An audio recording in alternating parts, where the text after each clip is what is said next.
শুধু রাজার ছেলে রাজা হবে, রাজনীতির এই সংস্কৃতি আমরা পাল্টে দিতে চাই। ওই পৈতৃক সূত্রে, জমিদারি সূত্রে রাজনীতি এই দেশের মানুষ আর দেখতে চায় না। আগে যা করেছেন করেছেন, এখন উজু গোসল করে ঠিক হয়ে যান। আমি আপনাদেরকে জিজ্ঞাসা করতে চাই, সেই ফেসিবাদ, সেই কালো অধ্যায় আবার বাংলাদেশে ফিরে আসুক, আপনারা কি চান? আমাদের একটি কর্মীর হাত ও চাঁদাবাজের হাতে পরিণত হয় নাই।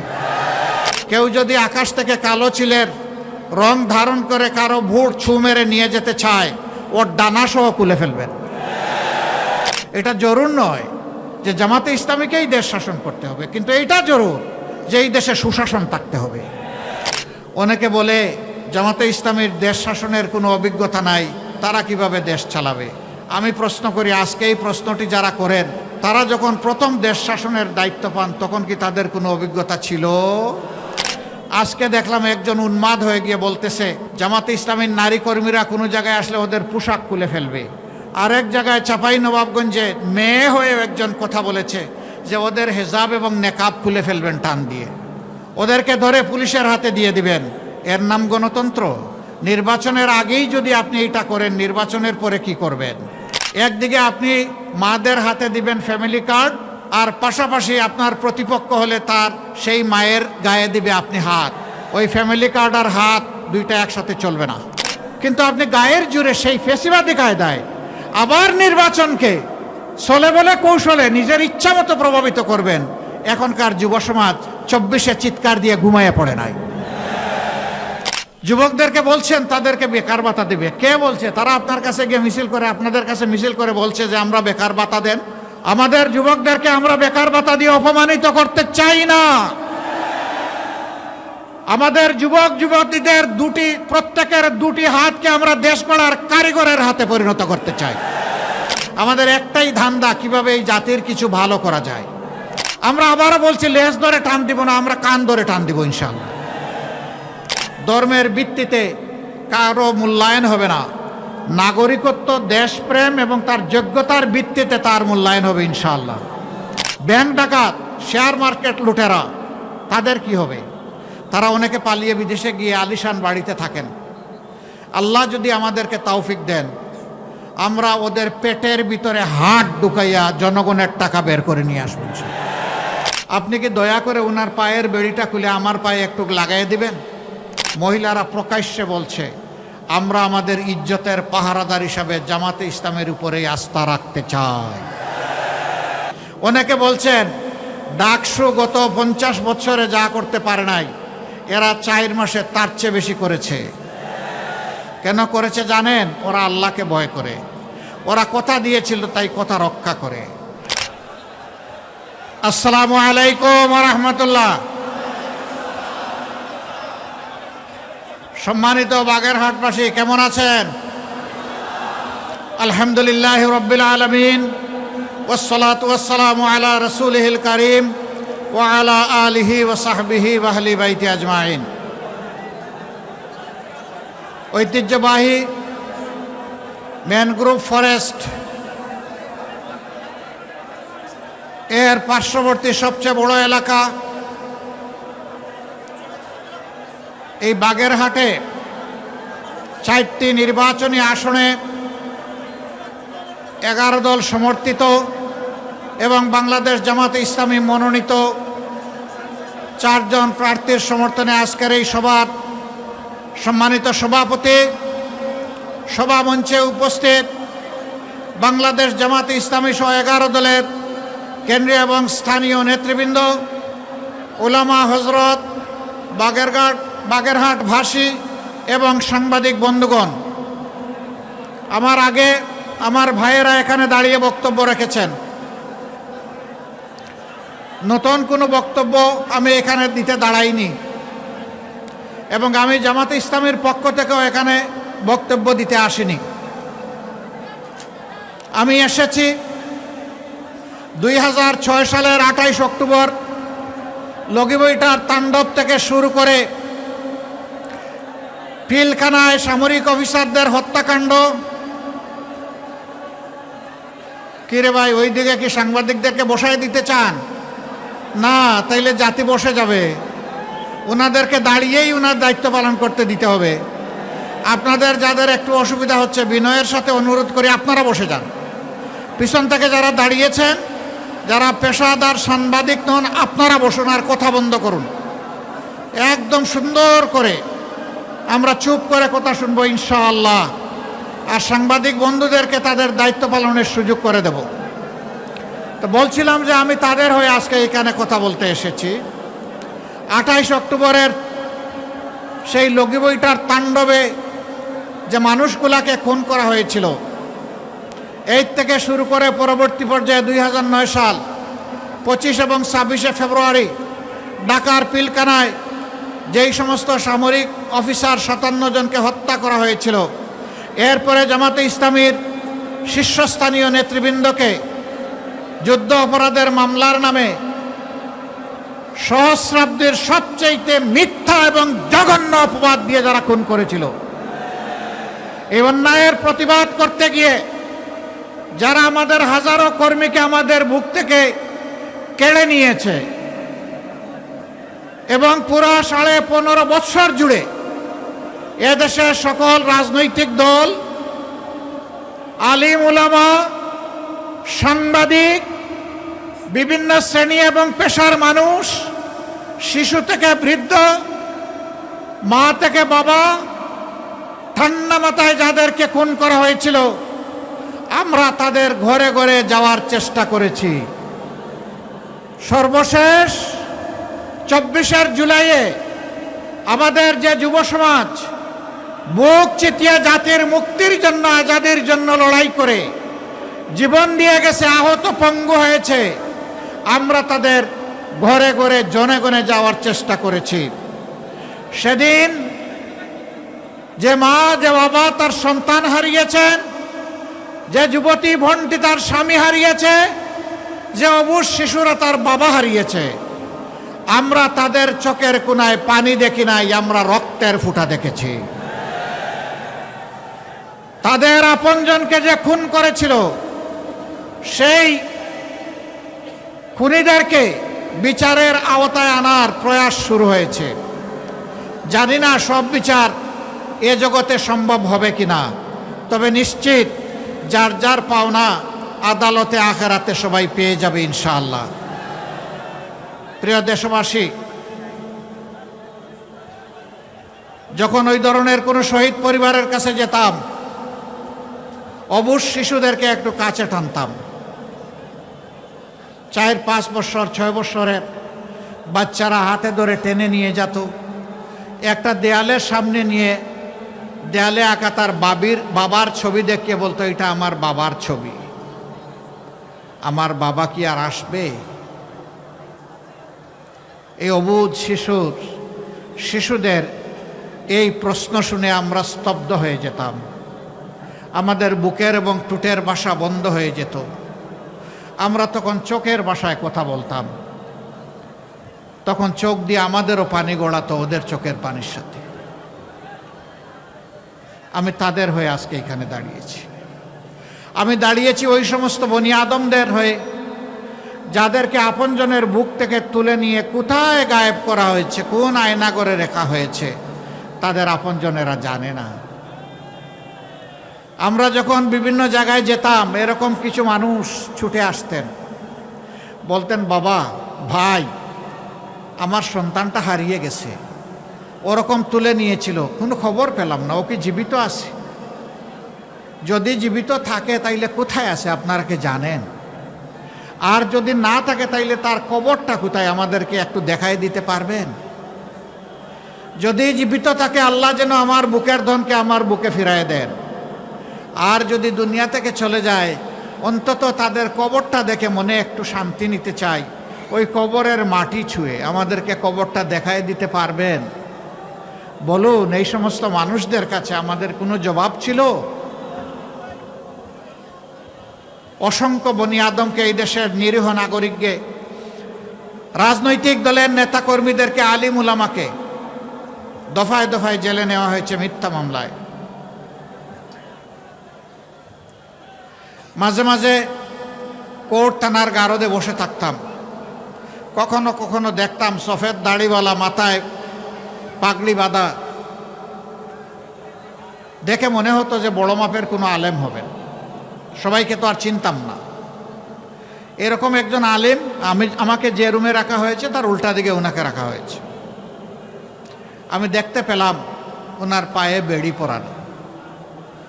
কোর্টের ওসিকে সালাম পাঠালাম, উনি আসলো। আমি বললাম যে ওই যে এখানে বসে আছেন উনি কে? তো উনি একটা পরিচয় দিলেন, আমি নামটা এখানে বলতে যাচ্ছি না। আমি বললাম যে উনি যদি সেই ব্যক্তি হয়ে থাকেন তাইলে তো উনি হাজার আলিমের উস্তাদ। আপনি কি দয়া করে ওনার পায়ের বেড়িটা খুলে আমার পায়ে একটু লাগাই দিবেন? কয় কেন? আমি বললাম সহ্য হয় না। কয় মাফ করবেন, আপনার পায়ে বেড়ি লাগালে তো ওই জেল থেকেই লাগাই দিত। ওই বেড়ি খুলতেও পারবো না আর আপনার পায়ে লাগাতেও পারবো না। এইরকম জ্যেষ্ঠ আলিমদেরকে, উস্তাদদেরকে, ওলামা মাশায়েখদেরকে এক জেল থেকে আরেক জেলে বেড়ি লাগিয়ে টানাটানি করা হয়েছে, বছরের পর বছর রাখা হয়েছে। কি অপরাধ? অপরাধ একটাই, তারা অন্যায়ের প্রতিবাদ করেছে। আল্লাহ নবীর বিরুদ্ধে কুৎসা যারা রটনা করেছে তাদের বিরুদ্ধে আওয়াজ দিয়েছেন। এই অপরাধে তাদেরকে হেনস্থা করা হচ্ছে। আমি তাদের হয়ে আজকে এখানে দাঁড়িয়েছি। হেফাজতে ইসলামের দফায় দফায় 5ই মে থেকে শুরু করে বিভিন্ন সময় যাদেরকে হত্যা করা হয়েছে তাদের হয়েও আমি এখানে দাঁড়িয়েছি। এই সাংবাদিক বন্ধুরা আছে, তাদেরকেও খুন করা হয়েছে, তাদের কাউকে ধরে নিয়ে সীমান্তের ওপারে ফেলে দেওয়া হয়েছে। আমি সেই মানুষগুলার, মজলুমদের পক্ষে এখানে দাঁড়িয়েছি। আমি সেই 18 কোটি মজলুম মানুষের পক্ষে দাঁড়িয়েছি যারা সিন্ডিকেট করে নিত্যপণ্যের দ্রব্যকে, মূল্যকে আকাশে তুলে দিয়েছিল, মানুষের জীবনকে বিষিয়ে তুলেছিল সিন্ডিকেশন এবং চাঁদাবাজির মাধ্যমে। আমি তাদের হয়ে এখানে দাঁড়িয়েছি। আমি আপনাদেরকে জিজ্ঞাসা করতে চাই, সেই ফেসিবাদ, সেই কালো অধ্যায় আবার বাংলাদেশে ফিরে আসুক আপনারা কি চান? একজন সাধারণ বিবেকবান মানুষ এটা চাইতে পারে না।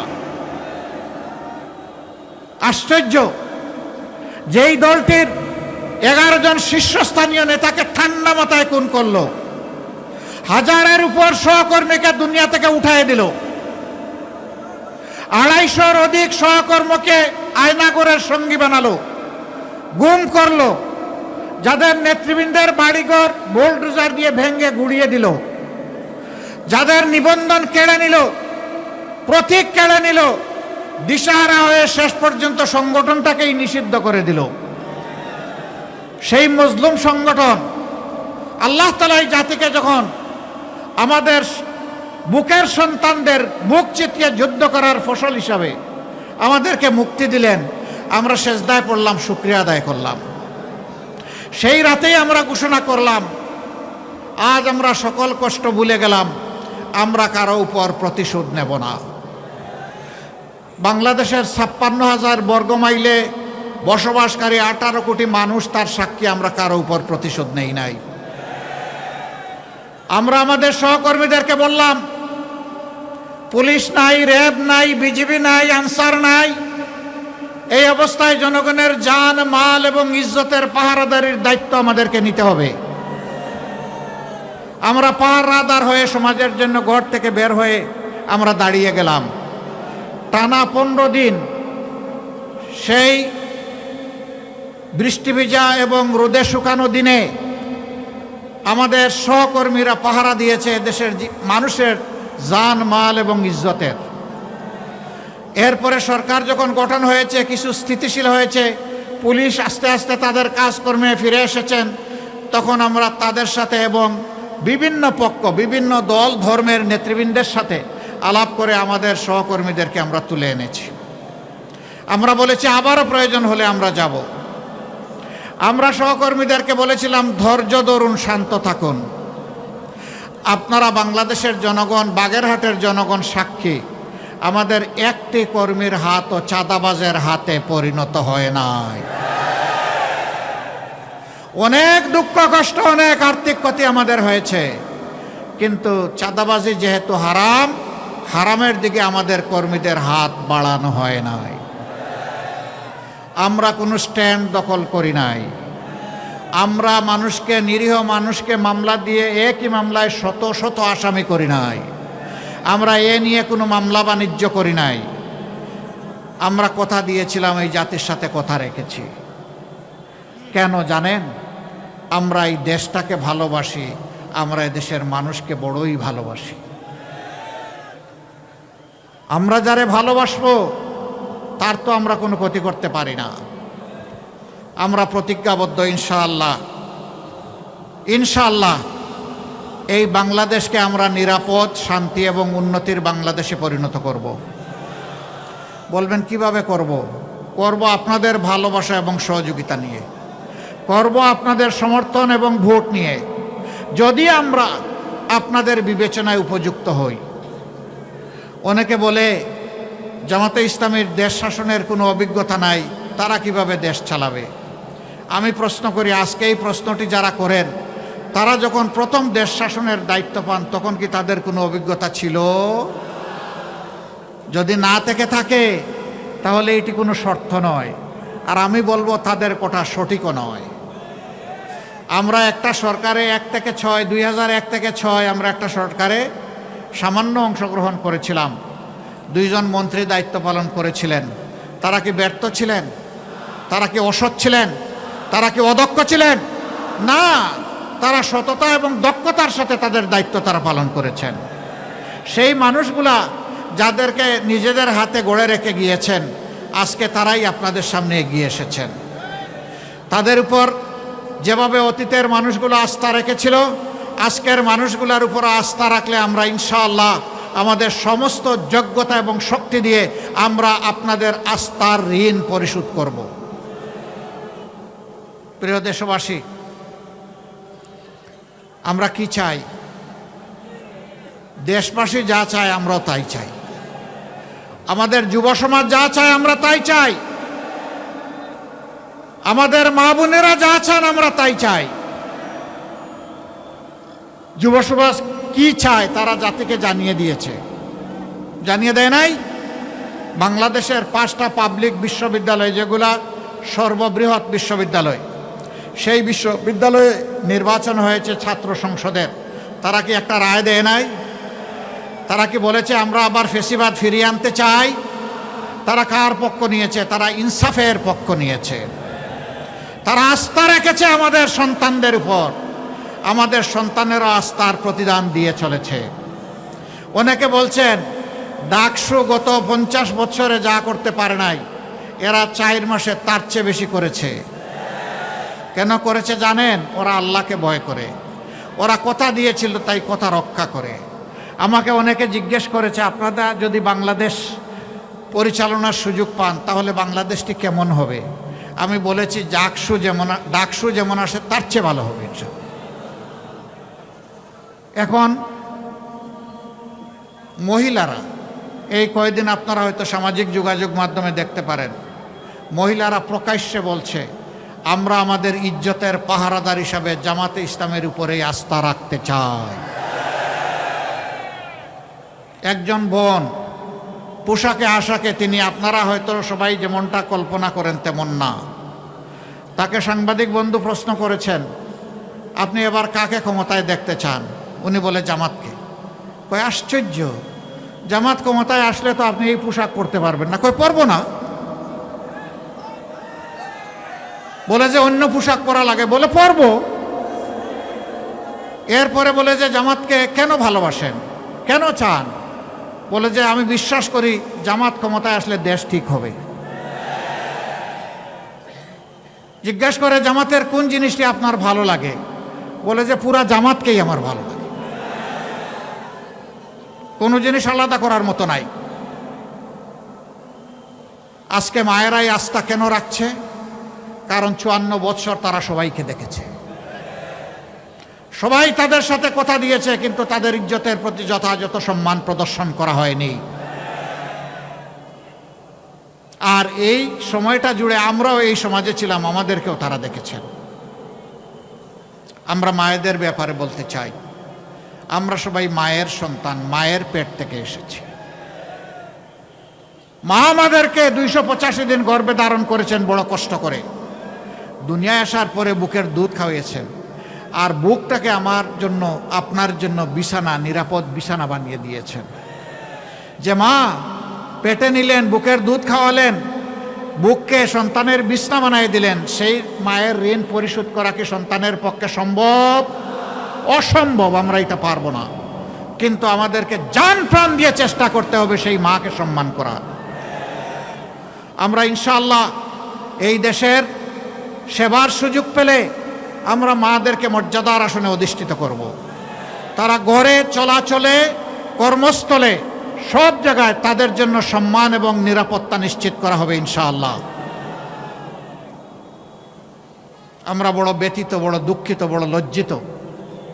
এই নির্বাচন ফ্যাসিবাদের জাতাকলে পিষ্ট হওয়া সকল দলই আমরা অংশগ্রহণ করছি, কিন্তু দুই একটা দল ইদানিং মায়েদের, জামাতে ইসলামের প্রতি এই ভালোবাসাকে তারা সহ্য করতে পারছেন না। গণতন্ত্রের অর্থ হচ্ছে জনগণের রায়ের উপর, চিন্তার উপর, মতের উপর আপনাকে আস্থা রাখতে হবে। আপনার কথা আপনি বলবেন, আমার কথা আমি বলবো, এই সুযোগ সবাইকে দিতে হবে। আজকে দেখলাম একজন উন্মাদ হয়ে গিয়ে বলতেছে জামাতে ইসলামের নারী কর্মীরা কোনো জায়গায় আসলে ওদের পোশাক খুলে ফেলবে। সে তার সহকর্মীদেরকে হুকুম দিচ্ছে। আরেক জায়গায় চাঁপাই নবাবগঞ্জে মেয়ে হয়ে একজন কথা বলেছে যে ওদের হেজাব এবং নেকাব খুলে ফেলবেন টান দিয়ে, ওদেরকে ধরে পুলিশের হাতে দিয়ে দিবেন। এর নাম গণতন্ত্র?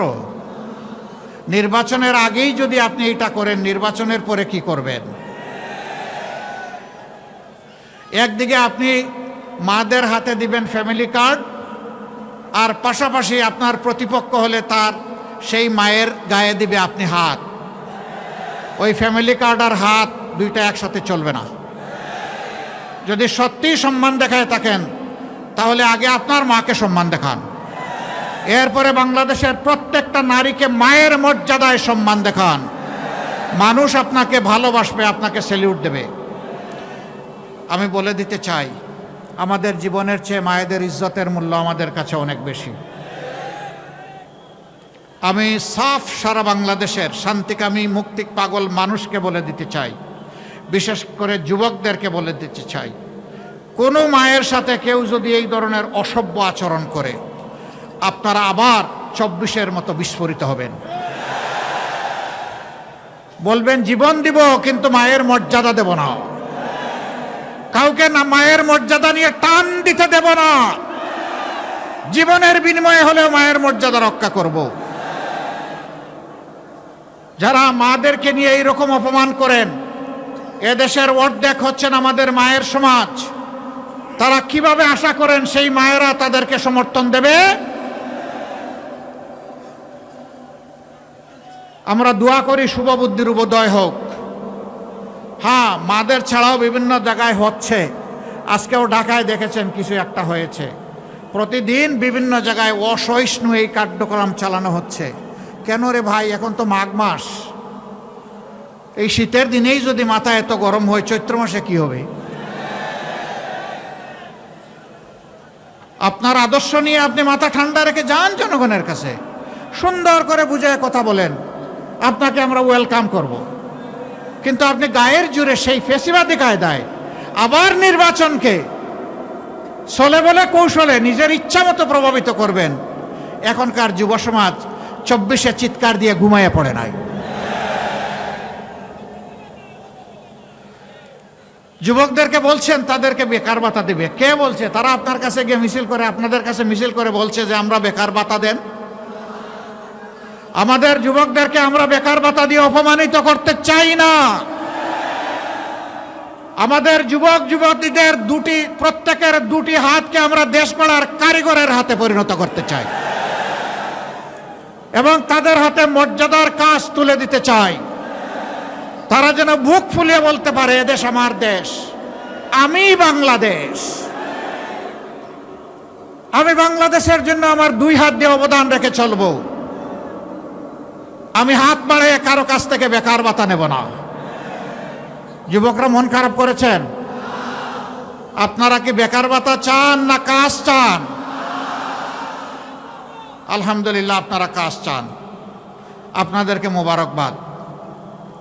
সম্মানিত ভাইয়েরা, আল্লাহর রহমতে আপনাদের দোয়া, ভালোবাসা, সমর্থন, ভোটে যদি আমাদের 11 দলীয় এই নির্বাচনী পক্ষের প্রার্থীরা বিজয়ী হয়ে সরকার গঠনের সুযোগ পান, আমরা যে কাজগুলা করতে চাই সেই কাজগুলার কিছু অংশ আজকে বলে আমি বিদায় নেব। সব এখানে বলা সম্ভব না।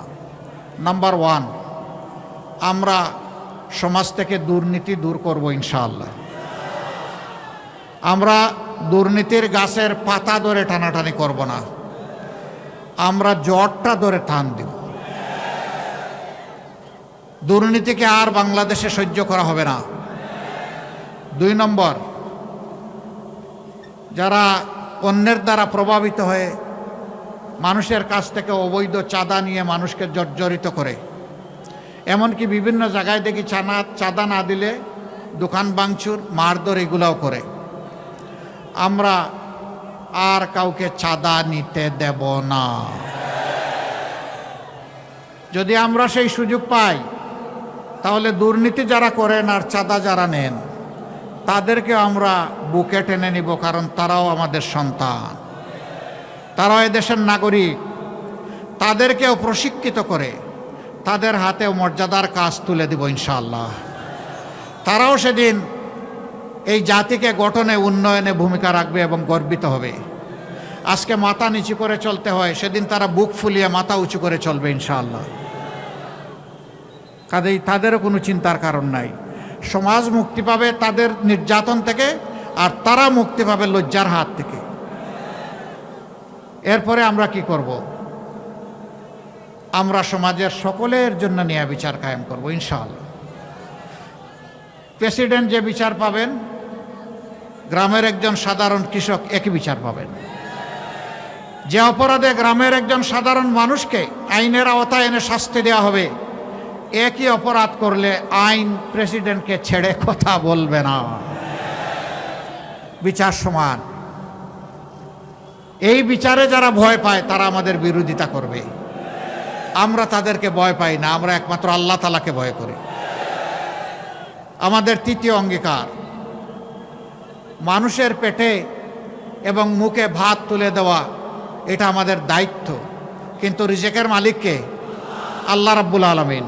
আমরা আল্লাহ তাআলার কাছে চাইব এবং মানুষের অর্থনৈতিক প্রবৃত্তি অর্জনের জন্য স্বচ্ছতার সাথে দূরদর্শী চিন্তা করব ইনশাআল্লাহ।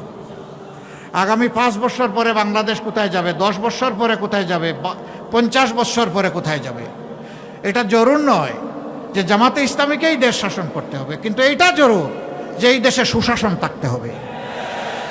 এই দেশকে যারা ভালোবাসে তাদেরকেই শাসনের দায়িত্ব দিতে হবে। প্রিয় দেশবাসী, আমরা সেই রকম ভিশন নিয়ে, পরিকল্পনা নিয়ে আপনাদের সাথে বসব, কথা বলবো, ডায়ালগ করব, তারপরে সবাই মিলে বাংলাদেশ গড়ব ইনশাআল্লাহ। ব্যাংক ডাকাত, শেয়ার মার্কেট লুটেরা, তাদের কি হবে? তারা অনেকে পালিয়ে বিদেশে গিয়ে আলিশান বাড়িতে থাকেন। আল্লাহ যদি আমাদেরকে তৌফিক দেন, আমরা ওদের পেটের ভিতরে হাত ঢুকাইয়া জনগণের টাকা বের করে নিয়ে আসবো। যা পারি, যতটুকু পারি, সেই টাকা রাষ্ট্রীয় তহবিলে যোগ হবে, তাই দিয়ে জনগণের উন্নয়ন কর্মকাণ্ড পরিচালিত হবে ইনশাআল্লাহ। এরপরে যদি আল্লাহর মেহেরবানিতে আমরা দায়িত্ব পাই নেই, সেই দিন থেকে আমরা সাফ বার্তা সবাইকে দিয়ে দিব, আগে যা করেছেন করেছেন, এখন উজু গোসল করে ঠিক হয়ে যান। এখন আর এগুলা চলবে না। আগেরটা কি হবে পরে দেখা যাবে, কিন্তু এখনটা করলে আর কেউ রেহাই পাবেন না। এই বার্তা যখন চলে যাবে, আমরা বিশ্বাস করি মাথা যদি ঠিক থাকে শরীর ঠিক হয়ে যাবে।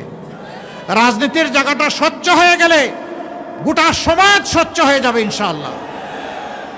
তখন আর কেউ দুঃসাহস দেখাবে না দুর্নীতি করার, অন্য কোনো অপরাধ করার। অপরাধ তো এখান থেকে শুরু হয়, সমস্যা তো গুড়ায়, সমস্যা সমাজের মাথায়। আমরা আবারও বলছি, লেজ ধরে টান দিব না, আমরা কান ধরে টান দিব ইনশাআল্লাহ। যারাই অপরাধ করবে, কোনো ছাড় নাই। সম্মানিত ভাইরা, আমাদের সমাজের একটা বিপুল সংখ্যক শিশু, তারা শিক্ষার আলো থেকে একেবারেই বঞ্চিত। তার মা পেটের ভাত যোগান দিতে পারে না, ওরা শিক্ষা দিবে কিভাবে? সে কি দেশের নাগরিক নয়? সরকারের কোনো দায়িত্ব নেই? সেই লোকগুলা যখন শিক্ষা পায় না, অনাদরে অবহেলায় অযত্নে বড় হয়, তখন তাদের মনের মধ্যে দ্রোহের আগুন জ্বলে উঠে। আমি কি এই সমাজের কেউ নই? এই সমাজ আমাকে এইরকম অন্ধকারে ফেলে দিল কেন? তার মনে তখন প্রতিরোধ স্পৃহা জাগ্রত হয়, তখন বিভিন্ন ধরনের অপরাধ কর্মকাণ্ডে সে জড়িয়ে পড়ে। এর জন্য আমার ওই অবুঝ শিশুটি দায়ী নয়, এই জন্য দায়ী সমাজ এবং সরকার, যারা তাদেরকে শিক্ষার আলো থেকে বঞ্চিত করেছে। ইনশাআল্লাহ আল্লাহ তাআলা আমাদেরকে দেশ পরিচালনার সুযোগ দিলে আমরা তাদেরকে বুকে তুলে নেব এবং তাদের শিক্ষার ব্যবস্থা করব। তাদের মধ্য থেকে মণিমুক্তা বের হয়ে আসবে, আমরা এটা আশা রাখি। এমনকি তাদের মধ্য থেকে বের হয়ে কেউ এসে আগামী দিনের প্রধানমন্ত্রী হতে পারে। শুধু রাজার ছেলে রাজা হবে, রাজনীতির এই সংস্কৃতি আমরা পাল্টে দিতে চাই। যার যোগ্যতা আছে সেই দেশ পরিচালনার দায়িত্ব পাবে ইনশাআল্লাহ, জনগণের ভালোবাসা এবং সমর্থন নিয়ে। ওই পৈতৃক সূত্রে, জমিদারি সূত্রে রাজনীতি এই দেশের মানুষ আর দেখতে চায় না। সম্মানিত ভাইয়েরা, তারপরে কি করব? এই দেশ বিশ্বের একটা সদস্য দেশ, বিশ্বসভার, সবার সাথে আমাদের চলতে হয়, চলতে হবে, চলতে চাই। সভ্য প্রত্যেকটি দেশকে আমরা বন্ধু হিসাবে পেতে চাই, কিন্তু অতীতে এই বন্ধুত্ব নয়, কিছু কিছু ক্ষেত্রে প্রভুত্ব কায়েম হয়েছিল। আধিপত্যবাদ আমাদের ঘাড়ে চেপে বসেছিল, আমাদের 54 বছরের অনেক সম্ভাবনাকে ধূলিসাৎ করে দিয়েছিল। আগামীতে এই জাতি আর কোনো আধিপত্যবাদ বরদাস্ত করবে না। আমরা সবাইকে বন্ধু হিসাবে পেতে চাই, কাউকেই প্রভু হিসাবে দেখতে চাই না। কেউ যেন আর প্রভুর নাটকে অভিনয় করতে না আসেন। আমরা সবার সাথে ভালো সম্পর্ক, প্রতিবেশীদের সাথে ভালো প্রতিবেশীর সম্পর্ক আমরা রক্ষা করব, কিন্তু আমরা চাই আমাদের সাথেও যেন সেই সম্পর্কটা রক্ষা করা হয়।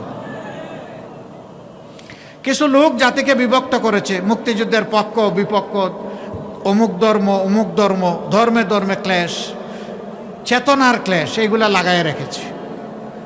আমরা এই সবগুলার কবর রচনা করে একটা ঐক্যবদ্ধ জাতি করতে চাই। হিন্দু, মুসলমান, বৌদ্ধ, খ্রিস্টান সবাই মিলে আমরা একসাথে ফুলের বাগানের গাছগুলার মতো থাকতে চাই, নিরাপদে শান্তিতে থাকতে চাই, সম্মানের সাথে থাকতে চাই।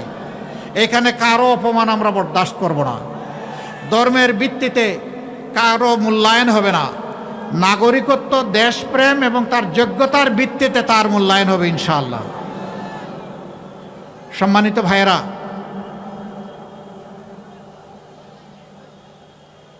এই বাগেরহাটেরও অনেক সমস্যা আছে না? আবার অনেক সম্ভাবনাও আছে। যুগ যুগ ধরে বাংলাদেশের বিভিন্ন অঞ্চলকে পিছিয়ে রাখা হয়েছে। 15 সালে আমি শরণখোলায় একটা এলাকায় গিয়েছিলাম, জমিনের আইল দিয়ে চলতে হয়েছে, ভালো একটা রাস্তা নাই। 3 জায়গায় আমরা পড়েই গেলাম, আবার উঠে চলতে থাকলাম। কেন? এই বাগেরহাট কি বাংলাদেশের অংশ নয়? হ্যাঁ, উন্নয়নে যারা অবদান রেখেছেন আমরা তাদেরকে ধন্যবাদ জানাই। আবার উন্নয়ন করতে গিয়ে যারা ডাকাতি করেছেন তাদেরকে ধন্যবাদ জানাইতে পারবো না। জনগণের টাকা নিয়ে যারা নিজেদের পকেট বাড়ি করেছেন, সিঙ্গাপুর বানিয়েছেন আর কানাডায় বেগমপাড়া গড়ে তুলেছেন, আমরা তাদেরকে ধন্যবাদ জানাতে পারবো না। ধন্যবাদ জানাবো সততার সাথে, দক্ষতার সাথে এই জাতির খেদমত করে, বাগেরহাটবাসীর খেদমত করে যারা গিয়েছেন, অবশ্যই তাদেরকে ধন্যবাদ। আমরা আপনাদেরকে কথা দিচ্ছি, আমরা সুযোগ পেলে ন্যায্যতার ভিত্তিতে যে এলাকা সবচেয়ে বেশি বঞ্চিত, ওই এলাকার দিকে ইনশাআল্লাহ আমাদের চোখটি প্রথমে পড়বে ইনশাআল্লাহ। আমরা এটা দেখব না কোন মন্ত্রী মহোদয় আর প্রেসিডেন্ট সাহেবের বাড়ি কোথায়, আমরা দেখব কোন এলাকার পাওনা সরকারের কাছে সবচেয়ে বেশি। সেই ঋণ সরকারকে পরিশোধ করতে হবে ইনশাআল্লাহ। যদি শুধু সমাজে ইনসাফটা কায়েম করা যায়, দুর্নীতি সহ সব বন্ধ হয়ে যাবে। এই দেশকে জাতিকে পাল্টানোর জন্য 5টা বছর যথেষ্ট। আপনারা কি তা বিশ্বাস করেন? ইনশাআল্লাহ আমরা গভীর আস্থা রাখি এই ব্যাপারে, এবং ইনশাআল্লাহ আল্লাহ তৌফিক দিলে আমরা পারবো ইনশাআল্লাহ। কেন পারবো? যেহেতু আমাদের নিজস্ব কোনো ধান্দাবাজি নাই। আমাদের একটাই ধান্দা, কিভাবে এই জাতির কিছু ভালো করা যায়। আপনাদের সবাইকে অনুরোধ জানাবো, 12 তারিখের 2টি বুথে আপনারা ঐতিহাসিক গুরুদায়িত্ব পালন করবেন ইনশাআল্লাহ। হা বুট মানে হচ্ছে ফেসিবাদ আর ফিরে না আসুক, এক কথা এইটাই হা বুট। হা মানে আজাদি, না মানে গুলামি। এবার আপনারা বলুন, আজাদি না গুলামি? আজাদি না গুলামি? তাহলে 12 তারিখের প্রথম ভোট হবে ইনশাআল্লাহ। শুধু আমি একা না, আমার মা বাবা ভাই বোন স্ত্রী পুত্র যারাই আছে ভোটার, আপনজন প্রিয়জন এলাকাবাসী সবাইকে নিয়ে আমরা নতুন বাংলাদেশের পক্ষে দাঁড়িয়ে যাব ইনশাআল্লাহ। মনে রাখবেন, হা জিতলে বাংলাদেশ জিতবে, আর হা হেরে গেলে বাংলাদেশ হেরে যাবে। আমরা বাংলাদেশকে হারাতে দিব না ইনশাআল্লাহ। দ্বিতীয় ভোটটি হবে ন্যায় এবং ইনসাফের পক্ষে। 11 দল যে প্রতীক নিয়ে যেখানে এসেছে, আমরা সবাই এক। এখন আমাদের পরিচয়, আমরা 11 দলীয় নির্বাচনী ঐক্য, আমরা ঐক্যবদ্ধ বাংলাদেশ। আপনারা ঐক্যবদ্ধ বাংলাদেশের পক্ষে থাকবেন? তাহলে সেদিনকার এখন যেমন গণজোয়ার চতুর্দিকে সৃষ্টি হয়েছে ন্যায়ের পক্ষে ইনসাফের পক্ষে, সেদিন যেন ব্যালটের জোয়ার সৃষ্টি হয় ইনশাআল্লাহ। তবে আপনাদেরকে একটু সাবধান করে যাব, কেউ যদি আকাশ থেকে কালো চিলের রং ধারণ করে কারো ভোট ছু মেরে নিয়ে যেতে চায়, ওর ডানা সহ খুলে ফেলবেন।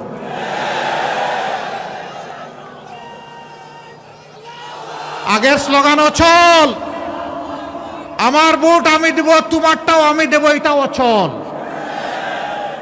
তোমার ভোট তুমি দাও, আমার ভোট আমি দেব।